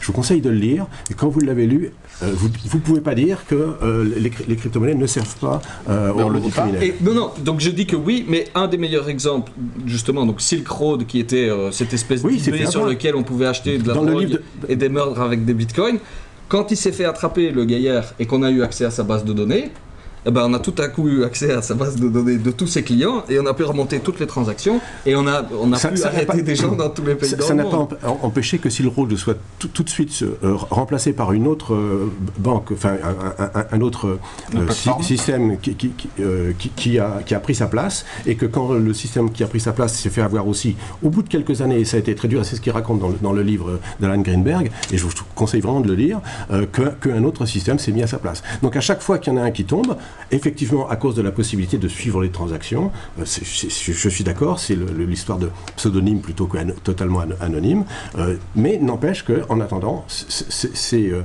trafiquants, et en particulier trafic de drogue, pédopornographie, etc., fonctionnent grâce à l'existence de ces échanges monétaires avec des bitcoins. Et pour donner un chiffre, parce qu'on aime bien les chiffres, Chainalysis, dont c'est le boulot d'analyser tout ce qui se passe sur la chaîne et d'essayer d'identifier les acteurs, etc., estime qu'en Europe de l'Ouest, il y a 0,15% des transactions sur toutes les blockchains qui traquent qui sont plus ou moins licites. Non mais, alors, je me permets encore d'intervenir. Que ce soit 0,15%, à partir du moment où ce sont des hôpitaux qui sont bloqués ou des choses comme ça, c'est grave. Bon. Et ensuite, pourquoi c'est relativement peu? C'est relativement peu, d'abord parce qu'il y a beaucoup de transactions dont on ne sait pas qu'elles sont frauduleuses ou liées à de la fraude. Donc Chainalysis ne les comptabilise pas. Et puis surtout, il y a une autre raison pour laquelle on peut citer des pourcentages assez faibles, c'est qu'aujourd'hui, la grande majorité des gens qui détiennent des bitcoins, des ethers, etc., c'est des gens qui spéculent, qui attendent que ça monte et qui espèrent que ça monte. Et donc effectivement, eux, ce ne sont pas des fraudeurs, ce ne sont pas des gens qui font du blanchiment d'argent, mais effectivement, la grande majorité des transactions qui ont lieu, c'est des gens qui spéculent. Voilà. Bon, alors justement, sur ce point, je vais faire réagir Florian, parce qu'on parle aussi de crypto-actifs et donc d'utiliser les cryptos comme des véhicules d'investissement qui sont certes risqués, on ne peut pas le nier quand on voit les fluctuations assez impressionnantes. Est-ce que finalement, c'est pas détourner l'usage le plus positif qu'on pourrait attendre des cryptos que d'essayer de capitaliser ou d'essayer de faire de l'argent avec cela sans que ça puisse avoir une utilité, puisqu'ici on était dans les cas d'usage positif de la blockchain. Mais, oui, maintenant sur la spéculation, il faut être effectivement lucide, il y en a, et il y a plusieurs explications. L'une d'entre elles, c'est la jeunesse de cette technologie, et donc elle est fait un peu bulle qui se crée, donc je pense qu'on peut, il y en a qui s'amusent à dire ouais c'est comme les tulipes Amsterdam, machin, enfin, il y a plein d'analogies qui sont faites, à tort ou à raison, peu importe. Il y a de la spéculation, ok, détourner le cas d'usage par rapport à la spéculation, oui. Maintenant, la problématique aussi, c'est sur l'utilité en tant que telle. Il y a des gens qui vont spéculer, certes, mais il y a des gens aussi qui vont acheter comme réserve de valeur. Je prends l'exemple récent avec les banques. Je suis pas certain que quelqu'un dans cette salle ou maintenant qui suit un petit peu l'actualité peut considérer que son argent à la banque est son argent. Donc il y a aussi tout un mécanisme qui est en train de donner raison à la thèse des cryptos, c'est de dire vous êtes votre propre propriétaire et peut-être que les spéculateurs d'hier vont devenir les utilisateurs de demain en se disant en fait mon argent à la banque, est-ce qu'elle est vraiment en sécurité, etc., etc. Mais sur la spéculation, effectivement, il faut le reconnaître. Je trouve qu'il y a des dérives qui sont existantes, mais il ne faut pas non plus être plus catholique que le pape. Quand vous regardez ce qui se passe, un tanker de pétrole qui change combien de fois de propriétaire sur son trajet entre les deux continents, ou le cours des matières premières, ou les suspensions on suspend la cotation de certains cours de bourse. Oui, la spéculation ne se limite pas aux cryptos. Il faut être un minimum aussi. Disons que ce serait bizarre s'il n'y avait pas de spéculation dans les cryptos, parce que ce serait vraiment le seul endroit où on n'en retrouve pas. Voilà. D'accord. Un autre exemple, parce que je le trouvais intéressant, mais j'aimerais bien mieux le comprendre, Florian, on est dans les cas d'usage, en préparant de nouveau la table ronde, il y avait cette utilité dans la gestion des réseaux électriques. Est-ce que tu peux nous expliquer un peu en quoi est-ce que l'usage de la blockchain permet d'optimiser les réseaux électriques? Mais donc l'idée c'est de créer des micro-réseaux entre par exemple des voisins et donc des gens qui vont avoir du renouvelable et qui vont pouvoir injecter dans le réseau leur énergie, plutôt que de l'injecter dans le réseau et on ne sait pas où ça va, ils vont l'utiliser dans leur réseau local. Une communauté d'énergie. Et grâce à des mécanismes liés à la crypto et à cette suppression du tiers de confiance, on arrive à automatiser toute une série de choses pour que les gens puissent se dire moi je mets mon énergie entre guillemets dans le réseau, ça c'est comptabilisé correctement par quelque chose qui est transparent, visible par tous et on peut auditer les choses calmement et simplement. Il n'y a pas besoin d'avoir un intermédiaire qui vient prendre sa commission pour la gestion et il y en a quelque chose d'automatisé qui permet effectivement d'avoir une gestion énergétique plus intelligente que simplement repousser son courant dans le réseau qui va être taxé, prélever des frais de transport et autres. Donc il y a des solutions qui existent. Donc on diminue les coûts de transaction, on simplifie, on automatise la gestion de cette communauté-là, mais en utilisant la technologie blockchain. Oui. Mais donc on est bien sur une blockchain qu'on va qualifier du coup de privée. C'est un accord entre... Ça dépend parce qu'en réalité on pourrait très bien développer un contrat intelligent sur une blockchain publique qui va être utilisée par ses utilisateurs. Et donc là on est sur une blockchain publique. Et donc, c'est parmi tous les cas d'usage qui sont déployés sur cette blockchain, on va avoir ce type de protocole qui existe. Et effectivement, à l'inverse, on pourrait avoir une blockchain privée, mais là, je vois pas très bien l'intérêt. Personnellement, les blockchains privées, je trouve que c'est un faux débat, un faux sujet. Ça n'a pas de sens de mélanger les sujets. Blockchain privée, blockchain de consortium. Oui, c'est gentil, mais faites votre truc entre vous. Il y a pas, c'est pas les mêmes, il y a pas les mêmes notions, les mêmes enjeux. Donc, mais donc pour répondre à la question de l'énergie, on peut déployer un contrat intelligent qui fonctionne sur une blockchain publique et qui permet alors de faire ces interactions en fonction de ce que j'apporte dans le réseau et ce que je reprends dans le réseau, etc. Olivier, de nouveau, convaincu par cet exemple? Ben, c'est comme toujours, je me dis, qu'est-ce qui, à part la question d'avoir un intermédiaire, et ici l'intermédiaire est informatique, qu'est-ce qu'on a comme cas d'école qu'on ne peut pas faire autrement, parce que les communautés d'énergie existent déjà, on n'a pas spécialement besoin d'avoir une blockchain pour pouvoir le faire. Ça fait partie des questions que je me pose. Quels sont les cas où la blockchain apporte des solutions qui sont globalement meilleures que d'autres? Il y a deux manières de voir la blockchain. Soit on arrive à faire quelque chose qu'on n'arrivait pas à faire avant. C'est-à-dire, aujourd'hui, il n'était pas possible d'échanger de la valeur numérique sans tiers de confiance. C'était impossible, Bitcoin l'a proposé, on arrive à le faire. Ça, c'est un truc qu'on n'arrive pas à faire avant. Et il y a une deuxième manière de voir l'utilisation de la blockchain, c'est d'avoir des changements incrémentaux, c'est-à-dire qu'on fait mieux quelque chose qu'on faisait avant. On va plus vite, on le fait plus facilement à moindre coût. Et donc, ces deux lentilles ou deux critères d'analyse, c'est soit on arrive à faire quelque chose qu'on n'arrivait pas à faire avant, et là j'ai dit Bitcoin, ou alors on va améliorer certains processus. Et effectivement, si on utilise des blockchains de preuve d'enjeu qui ne consomment pas d'énergie et qu'on se passe d'un tiers de confiance, etc., pour l'utilisateur, c'est un gain financier, on va automatiser toute une série de choses, et donc là on a un gain incrémental. Est-ce que c'est suffisant? De nouveau, c'est un vaste débat. Jean-Paul Delahaye, je suis d'accord avec...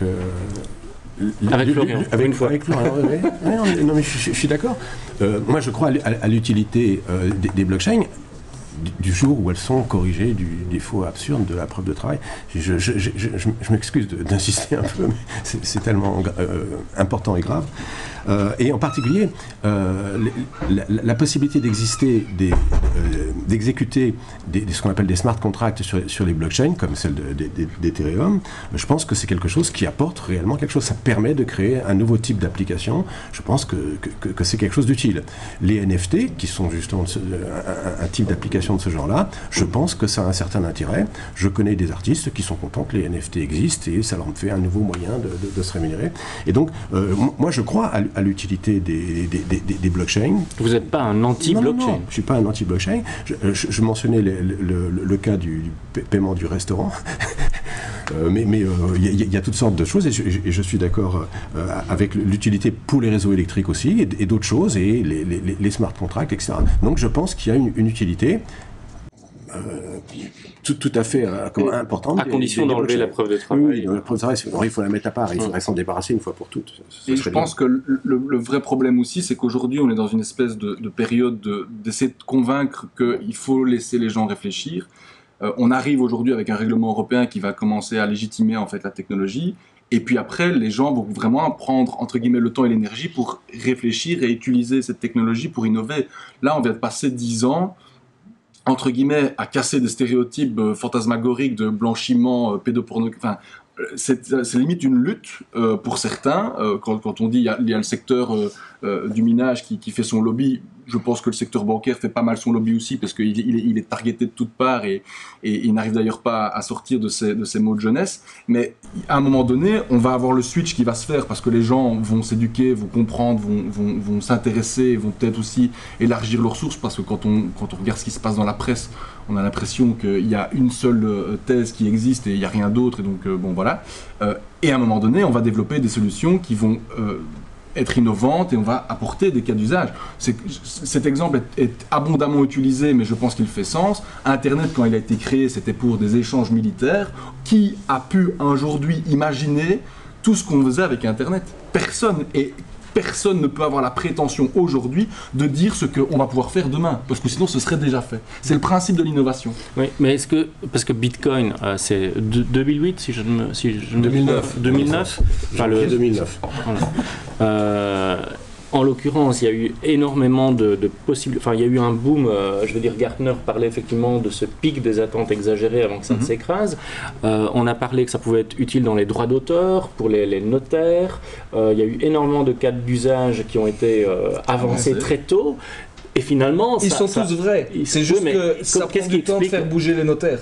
C'est vraiment un problème d'accompagnement au changement. C'est uniquement un problème culturel, alors? Alors, culturel et de comment on peut le mettre en main des gens. Parce que si on regarde aujourd'hui si pour avoir une adresse mail, tout le monde dans son salon devait avoir un serveur mail, comprendre comment configurer SMTP, tout le tralala, personne n'en aurait une.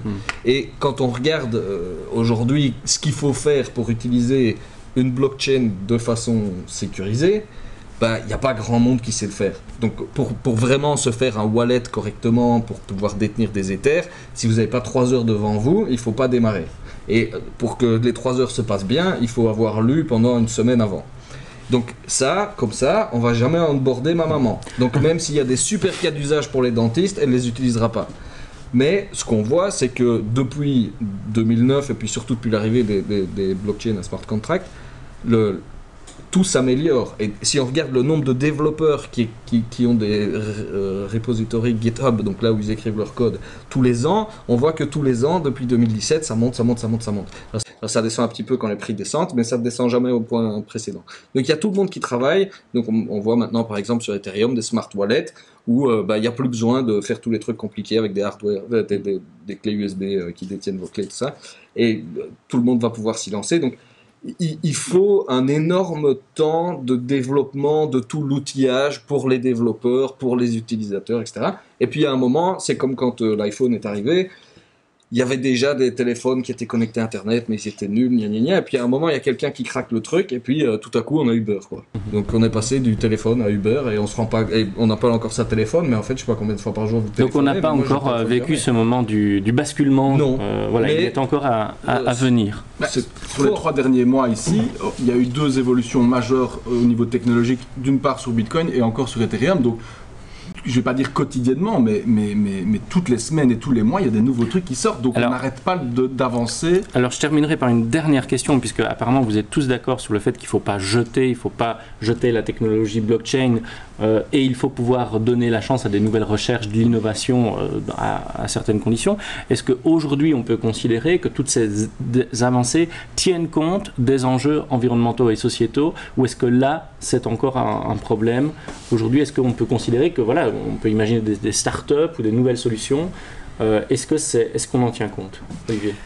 Mais je voudrais reprendre l'exemple qui a été donné sur le démarrage d'Internet.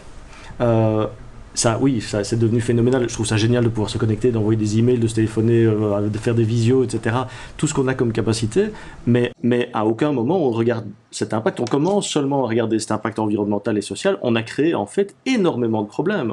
Que ça soit d'un point de vue environnemental, la quantité de mines, l'extraction qui est nécessaire, la quantité d'énergie qui est nécessaire juste pour le numérique, plus tout ce qui tourne grâce ou à cause du numérique, l'accélération de la société, la fracture numérique qui augmente, etc. Donc c'est formidable, et en même temps, en fait, à aucun moment on ne s'est posé toutes ces questions. Comment seulement intégrer dans les décisions certains critères environnemental, social, etc. La question, pour moi, dans l'utilisation des nouvelles technologies, quelles qu'elles soient, on parle de méta, on parle de blockchain, on parle d'intelligence artificielle, etc. J'espère qu'on va commencer à avoir ces critères beaucoup plus tôt dans la réflexion. Ça n'empêche pas de continuer à faire des recherches pour pouvoir passer des étapes techniques critiques et, par exemple, être capable, grâce à ça, de diminuer l'empreinte environnementale, énergétique et autres.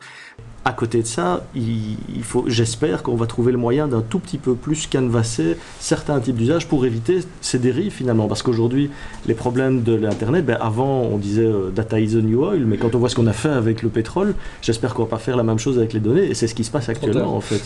Oui, c'est exactement ce qui se passe actuellement. Florian, blockchain, est-ce qu'on prend aujourd'hui en compte ces aspects-là ? De plus en plus, peut-être pas suffisamment pour certains.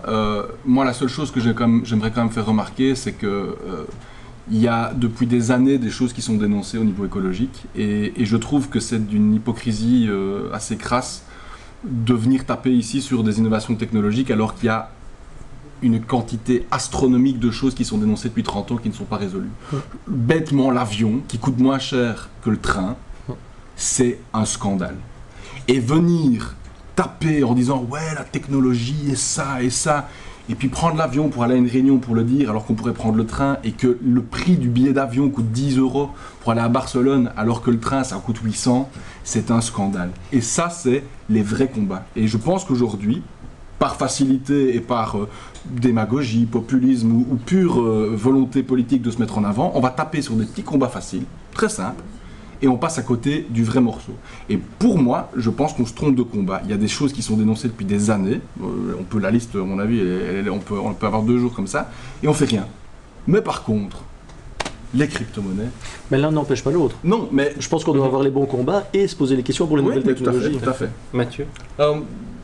Pour prendre le contre-pied, oui, on retrouve déjà sur les blockchains publics plein de gens qui sont super alignés pour résoudre plein de problèmes qu'ils retrouvent. Parce que, en fait, comme le disait Florian au début, philosophiquement, cette idée de je détiens mes trucs et puis je travaille de façon ouverte avec du code qui est ouvert, visible par tous, auditable par tout le monde, c'est plutôt bien aligné avec l'envie de continuer à vivre sur Terre et de ne pas partir sur Mars parce que c'est nul. Et on retrouve, par exemple, les premiers marchés de Voluntary Carbon Credits, donc, puisqu'il existe deux marchés. Eh ben, les premiers marchés accessibles à tout le monde dans le monde, c'était sur une blockchain. Donc il y a des gens qui ont pris les carbon credits, qui les ont tokenisés et qui les ont rendus liquides. Alors ça peut avoir l'air bête, mais avant, à cause du système d'intermédiaire, quand vous achetiez un carbon credit, vous le payiez 20 €. Et quand vous l'achetez directement de chez Vera qui a été tokenisé, vous le payez 2 €. Parce qu'il y a 18 € qui partaient à des intermédiaires. Bah, la création de ce genre de marché, ça peut tout à fait être intéressant, et ça n'est possible que parce que c'est permissionless, parce que si l'équipe de 5 entrepreneurs anglais avait voulu créer ça en disant on va aller voir le New York Stock Exchange ou la bourse à Bruxelles et on va leur demander si on a le droit de mettre les crédits sur ce marché-là, il leur aurait fallu 15 ans, ou alors ça serait jamais réglé. Et vous pouvez chercher Regen, Refi, voilà. Il y a Kevin Oboki qui fait du super boulot de curation avec Greenpill, qui liste, je parlais de Universal Basic Income avant, plein de cas d'usage de gens qui cherchent à améliorer le monde avec cette nouvelle technologie plutôt qu'à faire brûler. Et on retrouve le genre de débat Proof of Work, Proof of Stake, aussi dans l'écosystème. Il ne faut pas croire que tout le monde est d'accord, loin de là. Il y a d'autres blockchains qui pensent à passer de l'un à l'autre. Donc, Jean-Paul Delahaye, pour terminer, cette question justement des enjeux environnementaux. Alors, moi je pense que la question des enjeux environnementaux, elle n'a pas à être prise en compte plus par les blockchains, dès lors qu'on a mis à part la preuve de travail. Hein. Je veux pas. On a bien compris le point. Mais radoter. Non, mais j'ai pas sinon, lu votre ouvrage. Hein, je le rappelle, qui est paru l'an dernier, au-delà du Bitcoin dans l'univers de la blockchain et des crypto-monnaies.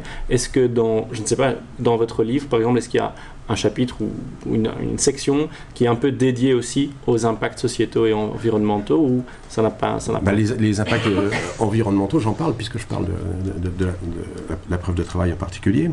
Sinon, je ne pense pas que les blockchains en soi soient un problème. Mm-hmm. Dès lors qu'on a résolu le problème. Et moi, je suis plutôt quelqu'un qui pense que les avantages qu'on tire du développement des technologies informatiques, de réseaux, etc., quand on mesure leur poids, on doit aussi mesurer l'économie qu'elles font. Quand je participe à une réunion Zoom, je ne me suis pas déplacé en voiture ou en train ou en avion pour rencontrer les gens avec qui je parle. Donc il faut peser les choses qu'apportent les technologies. Pareil, quand j'envoie un mail avec un fichier important correspondant, je sais pas quoi, à un poli ou autre chose, c'est plus économique que d'envoyer une enveloppe qui va circuler par la poste, de main en main, de voiture en voiture, etc. Donc, moi, je pense que la technologie informatique, d'une manière générale, des réseaux, apporte beaucoup d'intérêt, et qu'elle dépense quelque chose qui ne soit pas négligeable en termes d'électricité, je trouve ça normal. Moi, je ne suis pas choqué par ça. Ok, très bien, merci beaucoup messieurs. On a respecté le timing, il reste 15 minutes pour prendre éventuellement des questions qu'il y aurait dans l'audience. Alors, Nicole? Si tout le monde demain utilise le blockchain, où est-ce qu'on va chercher toute l'énergie? Et de préférence de l'énergie propre quand même. Où est-ce qu'on va? Donc tout le monde aura sa voiture électrique, tout le monde est sur Internet, tout le monde aura son blockchain. Mais où est-ce qu'on va chercher toute l'énergie? Ça, je me pose la question. Ça, moi, je suis 100% d'accord avec vous. Il y a Jean-Marc Jancovici qui s'amuse à faire des calculs et qui disait, alors à juste titre ou pas, mais s'il fallait par exemple transposer en France toute l'énergie consommée, il faudrait une éolienne tous les kilomètres, sur tout le territoire. Donc il y a une réflexion à avoir sur comment je consomme. Est-ce que je prends mon mixeur batteur pour battre mes œufs? Est-ce que je prends mon moule à café électrique? Je prends ma voiture, mon vélo? Mais ça, c'est global. C'est une réflexion globale où effectivement, je pense qu'il y a certains excès de consommation. Et je pense que par rapport au blockchain, veuillez noter qu'il y a des dizaines et des dizaines et des dizaines et des dizaines et des dizaines de blockchains, 90% grosso modo, qui ne consomment pas beaucoup d'énergie, voire quelque chose de très limité. C'est l'ensemble. Isabelle? Ouais, mais vous pouvez faire. Enfin, moi, je peux faire tourner un nœud Ethereum sur mon Raspberry Pi. Il consomme 2 euros d'électricité par an. C'est moins que ma télé en mode stand-by. Hein. On va essayer Juste de pour maintenir des réponses courtes parce que je pense qu'il y a plusieurs questions. Mais globalement, dans le même sens, j'étais très intéressée d'apprendre qu'il y avait des capacités énormes d'énergie renouvelable qui étaient affectées à ces technologies. Et ça pose, me semble-t-il, aussi une question éthique face à des populations comme la nôtre à l'heure actuelle qui doivent payer de plus en plus cher pour de l'énergie. Comment va se faire l'équilibre? Et on nous dit qu'il n'y a plus assez d'énergie alors qu'il y a des capacités énormes qui sont utilisées à certaines choses que je trouve très utiles par ailleurs et dont je profite par ailleurs, mais on ne se rend pas compte en fait de tout ce qui était monopolisé pour ces technologies. Et d'un autre côté, nous avons les marchés traditionnels pour nous éclairer, nous chauffer, etc. et où l'énergie nous coûte de plus en plus cher. Comment est-ce qu'on arrive à un équilibre là-dessus? Cette énergie renouvelable, c'est généralement dans des endroits où le réseau électrique n'est pas développé. Donc, c'est-à-dire qu'on va mettre, je prends l'exemple le plus facile, des turbines hydroélectriques, on va créer un barrage qui va prendre le courant, créer le courant grâce au flux d'une rivière. Et pour faire ce barrage, on va mettre 5 turbines. Parce que localement, le réseau n'est pas développé, il n'y a que 2 turbines qui fonctionnent. Et donc, en réalité, on a construit quelque chose avec 5 turbines et on va utiliser la surcapacité, 3 turbines, pour pouvoir miner des cryptoactifs, rentabiliser donc le barrage qui a été créé et puis ensuite développer l'énergie autour de ce barrage. On crée le réseau, bouffe, on prend les machines, on va ailleurs. Ça, c'est un use case qui est, je trouve, assez sympa. Et par rapport à votre question de dire... Pardon ? Il faut avoir de l'eau, hein, parce que ce que vous dites en France, il y a un reportage qui est sorti sur France 2, juste pour ce petit point, le nombre de turbines que les communautés de communes ont achetées, 50% sont à l'arrêt parce qu'il n'y a plus assez d'eau. En France ? En France. Mais ce que je vous dis comme exemple, c'est en Afrique et dans d'autres pays. En Europe... Les mineurs de Bitcoin en Europe, il n'y en a pratiquement pas. Ceux qui existent, ils sont au nord de la Norvège, ou ils sont en Islande, où ils ont de l'électricité gratuite, et ils peuvent ouvrir les fenêtres pour rafraîchir, parce que c'est le gros problème quand vous faites tourner les PC, ça chauffe. Donc, se dire qu'il y a une grosse ferme de mining de Bitcoin à Madrid, ça n'existe pas. Et ceux qui, par exemple, une centrale nucléaire, les 30% de frais du réseau, ça coûte très cher, donc ils vont s'installer juste à côté. C'est pas comme le centre de data à Mons de Google qui prend des kilomètres. Une ferme de mining, parfois, c'est juste des containers les uns sur les autres, et on les amène cette semaine-ci ici parce que l'électricité n'est pas chère, la semaine d'après, on les amène ailleurs. Mais de nouveau, dans l'univers des blockchains, le Bitcoin, c'est juste une, quoi. Donc, mais j'arrive pas à comprendre pourquoi vous continuez à défendre la preuve de travail. Ah, mais je défends pas la preuve de travail. En défendant le mining, mais si, en défendant le mining, en disant que ça peut aider le développement de centrales électriques, vous défendez la preuve de travail, qui est une erreur. Trouver une solution pour aller électrifier l'Afrique. Alors, d'abord, moi je vais faire quelques remarques. L'énergie qui est produite et qui n'est pas utilisée, parce que c'est le problème. Donc, un des arguments des défenseurs de la preuve de travail et du mining, c'est de dire il y a de l'énergie qui est produite et qui est perdue. Et donc, on met des machines de minage, ça ne sert à rien, puisque le POS permettrait de s'en passer, la preuve d'enjeu permettrait de s'en passer. Mais voilà, donc les producteurs qui produisent trop d'énergie sont contents. Ben oui, ça je ne conteste pas. Maintenant, il y a d'autres façons d'utiliser l'énergie qui est surproduite. Par exemple, on peut produire de l'hydrogène par électrolyse. Et à ce moment-là, ça se déplace assez facilement. On peut affecter le surplus à d'autres...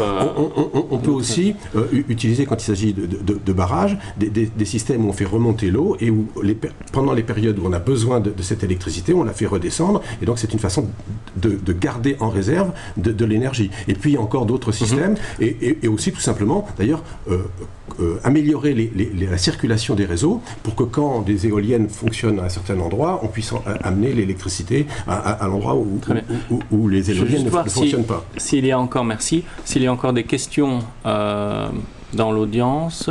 Olivier, on va prendre le micro pour être... J'en ai une, je travaille ici, hein, et donc c'est moi qui vais te charger avec ma collègue de vendre le certificat en blockchain.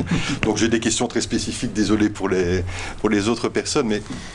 Vous avez fort focalisé sur le Bitcoin. J'ai trouvé ça à titre personnel un peu dommage, même si je comprends l'intérêt. Enfin, je crois avoir compris l'intérêt, je ne suis pas sûr. Maintenant, ce que je voudrais savoir, si on parle de technologie blockchain et des enjeux sociétaux et environnementaux, quels sont, en quelques mots, les autres applications, parce que je sais qu'il y en a d'autres, parce que j'ai lu un peu avant de venir, qui pourraient être susceptibles d'intéresser, par exemple, des entreprises, peut-être pas monsieur et madame tout le monde, mais des entreprises locales qui se diraient, tiens, la blockchain, j'en ai entendu parler, on parle de contrats, de machin, est-ce que ça concerne plutôt des juristes, est-ce que ça concerne que des matheux, est-ce que ça concerne que des financiers? Voilà, j'aimerais bien avoir quelques... Comment intéresser les entreprises? Le meilleur exemple est probablement l'entreprise qui fait le plus de boulot sur le sujet, c'est Ernst & Young, et ils ont lancé un... Layer 2, comme on appelle ça, donc une surcouche à Ethereum qui s'appelle Nightshade et qui permet aux entreprises de faire toutes leurs transactions. Parce qu'en fait, tout ce que fait une entreprise, ça doit être tracé. Donc si vous vendez une petite boîte de fraises, il faut savoir d'où elle est partie, à qui elle va. Et alors, il y a un truc qui est super intéressant, c'est qu'on peut faire des transactions ou des swaps atomiques. C'est-à-dire qu'au moment où vous recevez la fraise, moi je reçois le paiement. Dans le monde traditionnel, ça n'existe pas. Rien que ça, c'est pas mal. Et puis votre auditeur, à la fin de l'année, il vous demande combien de boîtes de fraises vous avez envoyées, quand est-ce que vous avez reçu les paiements, où est-ce qu'ils étaient, qu'est-ce que vous avez fait avec. Plutôt de retourner chercher dans votre téléphone toutes les photos des tickets dont vous avez pris, vous faites télécharger un CSV et vous donnez à votre auditeur qui du coup n'a plus vraiment de boulot, honnêtement. Voilà. Mais bon, EY se repositionne. Donc ça donc c'est... dans la gestion du registre des transactions, c'est ça? Une blockchain, ça enregistre des transactions, une boîte, ça fait des transactions. Donc c'est le mariage le plus évident du monde. Le plus gros problème pour le moment, et c'est Paul Brody, je pense qu'il s'appelle, a fait un bon podcast avec Bankless où il explique le problème. Pourquoi est-ce que les boîtes ne sont pas déjà sur Ethereum? Parce que c'est pas privé. Et donc, moi, en tant qu'entreprise, j'ai pas envie que mon concurrent connaisse tous mes contacts et tous les gens qui m'envoient de l'argent. La seule chose qu'il y a à faire, c'est rendre ça privé. Et depuis pas longtemps, c'est pour ça que je disais les choses se développent, on a ce qu'on appelle, et vous en parlerez sûrement mieux que moi, les Zero Knowledge Proofs, donc la capacité mathématique, enfin grâce aux maths, de prouver que vous connaissez quelque chose sans révéler ce que vous connaissez. Ce qui est intéressant par exemple parce que quand je sors en boîte, ça ne m'arrive plus depuis un moment mais l'exemple est intéressant, je dois prouver que j'ai plus que 18 ans. J'ai pas besoin que le sorteur il connaisse ma date de naissance, où j'habite, mon nom, mon prénom, lui il s'en fout et moi j'ai pas envie de lui dire. Il a juste besoin de savoir que je suis né après X années. Et grâce à ça, on peut dire voilà, je suis né après X années, lui il sait que c'est vrai et moi j'ai pas dû lui donner l'année, j'ai pas dû lui montrer ma carte d'identité. Sur les blockchains, on peut utiliser le même principe pour offrir une certaine anonymité sans toutefois être complètement anonyme. Et par exemple, puisqu'on parlait de blanchiment d'argent, traçabilité, EY a choisi que Nightshade, qui pourrait être tout à fait permissionless, soit relativement permissionné pour être sûr que les transactions qui se passent là, c'est pas n'importe qui. Donc Mathieu, on peut, pour résumer, si moi aussi je comprends bien, si certaines blockchains étaient davantage privées, ça pourrait être intéressant pour des entreprises de faciliter ou d'automatiser, de garantir une plus grande efficacité dans la gestion de leur registre de transactions. Il faut faire très attention aux mots qu'on utilise parce que Florian avait raison au début. C'est pas les blockchains qui doivent être privées parce que tous les trucs où les blockchains, où les entreprises ont essayé de faire des blockchains privées, ça n'a pas marché. Donc c'est pas la blockchain qui doit être privée, c'est la blockchain qui doit offrir des garanties de vie privée. Mais Nightshade est un layer 2 qui settle sur Ethereum, qui est une blockchain publique. Et ça marche quand c'est comme ça, parce qu'en fait c'est très difficile, on peut regarder tous les consortiums industriels du monde, même sans parler de blockchain, c'est très difficile d'aligner des boîtes qui sont compétiteurs ou clients donc, sur un même truc. Est-ce que c'est EY, c'est ça? Est-ce que EY aujourd'hui a déjà vendu cette solution à des entreprises? Je pense pas. Alors ils vendent des services blockchain depuis plus de 10 ans, un peu dans tous les sens. Je pense pas qu'ils aient réussi. Encore Nightshade parce que c'est tout nouveau, mais ils ont déjà commencé à faire ça avec Microsoft. Ils ont réussi à réduire les temps de paiement, les problèmes de fraude avec les factures, etc. Donc il y a déjà des boîtes qui l'utilisent, mais ça démarre. Dernière petite question, est-ce qu'on peut l'utiliser donc comme une sécurité de paiement? Je vais vous donner un cas très simple. Je dois effectuer des transactions, moi en tant qu'entreprise, avec la Chine où je fais produire une partie de mes matières et que je retransforme ici, dans des machines-outils ou dans quoi que ce soit d'autre. Est-ce que c'est un moyen, en tout cas, une option qui permette de sécuriser les paiements? Parce que les paiements en Chine, c'est assez compliqué. Hein. Oui. Bah, la réponse, c'est oui. Mais sécuriser à quel titre serait plutôt... Eh bien, lorsque vous devez traiter avec un fournisseur, par exemple en Chine, vous devez dépasser toute une série de couches parce que les entreprises sont mises comme dans les poupées russes. Et donc vous n'avez aucun moyen pour sécuriser les transactions, aucun. Parce que vous allez payer à une usine, par exemple, qui vous fabrique, mais vous ne savez pas qui a derrière cette usine. Et ça, vous ne savez pas le voir. Et donc, quand des sociétés, par exemple, comme Atradius, qui essaient de sécuriser des paiements, notamment en Asie du Sud-Est, eh bien, ont toutes les difficultés du monde à aller rechercher l'information financière pour connaître la sécurité et la validité des gens compte bancaire. La transaction. Au niveau bancaire, c'est tout à fait opaque. Bah, où ça prend plein. C'est de sortir du système et de se dire est-ce qu'on n'a pas une alternative. Ouais, mais c'est probablement opaque par défaut, par choix, pas juste par hasard. Ouais. Donc si les gens ils veulent être opaques, ils seront opaques quelle que soit la technologie qu'on utilise. Donc, pourquoi est-ce que l'usine en Chine est opaque? C'est ça qu'est-ce qui fait qu'on n'a pas la... Parce que j'imagine que le gouvernement détient une partie. Donc peu importe la technologie, elle essaiera de rester cachée et de rendre les choses opaques. Mais dans le paiement, moi j'ai des clients et des entreprises qui font des paiements internationaux en 10 minutes plutôt que d'attendre 3 semaines pour s'envoyer 100 millions. C'est des use cases qui sont... Voilà. Ça serait bien toute concurrence. Eh bien, écoutez, je vous remercie beaucoup en tout cas.